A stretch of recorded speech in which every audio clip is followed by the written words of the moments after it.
যেহেতু আমাদের পরীক্ষা সামনে এসছে সেহেতু আমাদের একদম শেষ মুহূর্তের 8 মার্কের প্রশ্ন আমি আজ তোমাদের সামনে 6টি 8 মার্কের প্রশ্ন শেয়ার করব। এই 6টি 8 মার্কের প্রশ্ন তোমরা ভালো করে কমপ্লিট করো, কারণ তোমাদের পরীক্ষায় 3টে 8 মার্কের কোশ্চেন আসবে এবং আমার বিশ্বাস যে এই 6টি প্রশ্নের ভেতরেই তোমরা 2টো বা এমনকি 3টে প্রশ্নও কিন্তু হুবহু কমন পেয়ে যেতে পারো। এমনই সিলেক্টেড প্রশ্ন তোমাদের সামনে শেয়ার করছি। কটা প্রশ্নের ভেতরে কোনো প্রশ্ন যেন বাদ না থাকে। আর অবশ্যই 8 মার্কের প্রশ্ন লেখার সময় পয়েন্ট আউট করে লিখবে, কারণ পয়েন্টে কিন্তু আলাদা করে নম্বর থাকে এবং সবসময় চেষ্টা করবে ন্যূনতম 10টা পয়েন্ট দিয়ে লেখার। আর যদি পেজ হিসেবে লেখো তো স্বাভাবিকভাবে 2 পৃষ্ঠা থেকে 2.5 পৃষ্ঠার মধ্যে তোমাদের লেখাটাকে কন্ট্রোল করার চেষ্টা করবে, পরিষ্কার পরিচ্ছন্নভাবে লিখবে এবং স্বাভাবিকভাবে তোমাদের আমি যেটা বলে থাকি যে 2 মার্ক প্রশ্ন যখন লেখাটা শেষ হয়ে যাবে, 2 মার্ক প্রশ্ন লেখা শেষ হয়ে মানে প্রথম এমসিকিউ এসএকিউ পার্টটা কমপ্লিট করলাম, তারপরে 2 মার্কের প্রশ্ন লিখে কমপ্লিট করলাম এবং 2 মার্কের প্রশ্ন লিখে কমপ্লিট করার পর প্রথমেই 8 মার্কের প্রশ্নটা আমি লিখব। তারপরে যথারীতি আমরা 8 মার্কেরটা শেষ হলে তারপর আমরা 4 মার্কের প্রশ্ন লিখব। এটা হচ্ছে এক্সাম প্যাটার্ন। সেক্ষেত্রে অনেক অনেক সুবিধা হয় কিন্তু। তো চলো 8 মার্কের জন্য কী কী প্রশ্ন এই মুহূর্তে রেডি করবে, এই প্রশ্নগুলো যেন বাদ না যায়।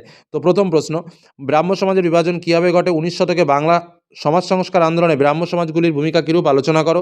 দ্বিতীয় প্রশ্ন, তিতুমুরের নেতৃত্বে বাংলার ওহাবি আন্দোলন, কোল, সাঁওতাল ও নীল বিদ্রোহের কারণ।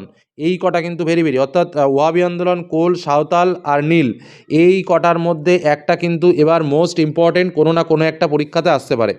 তৃতীয় প্রশ্ন, লেখায় ও রেখায় জাতীয়তাবাদের বিকাশের পরিচয় দাও। পরবর্তী প্রশ্ন, 1857 সালের মহাবিদ্রোহের চরিত্র ও প্রকৃতি আলোচনা করো। পরবর্তী প্রশ্ন, গোড়া উপন্যাসের মধ্য দিয়ে স্বদেশ ভাবনা ও জাতীয়তাবোধ কীভাবে ফুটে উঠেছে তা আলোচনা করো। পরবর্তী প্রশ্ন, মানুষ, প্রকৃতি ও শিক্ষার সমন্বয় বিষয়ে রবীন্দ্রনাথের চিন্তাভাবনার পরিচয় দাও। এবং লাস্ট কোশ্চেন, সশস্ত্র বিপ্লবী আন্দোলনে নারী অথবা ছাত্রদের ভূমিকা আলোচনা করো। তো এই প্রশ্ন কটা কিন্তু 8 মার্কের জন্য স্পেশাল প্রশ্ন, একদম 8 মার্কের স্পেশাল প্রশ্ন তোমাদের সামনে আজ শেয়ার করলাম এবং কিভাবে লিখবে সেটাও কিন্তু তোমাদের আমি বললাম। তো এই কটা প্রশ্ন 8 মার্কের জন্য শেয়ার করো। আমি এর আগে 4 মার্কের প্রশ্ন এবং 2 মার্কের প্রশ্ন শেয়ার করেছি।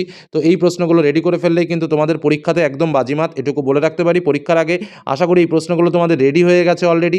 যে প্রশ্ন রেডি করা নেই অবশ্যই 2-1বার রিডিং পড়ে নাও, তাহলেই কিন্তু তোমরা পরীক্ষার হলে লিখতে পারবে। তো চলো আজকের মতো এখানেই শেষ করলাম। কোনো সমস্যা থাকলে অবশ্যই কমেন্ট সেকশনে এসে কমেন্ট করো। ধন্যবাদ।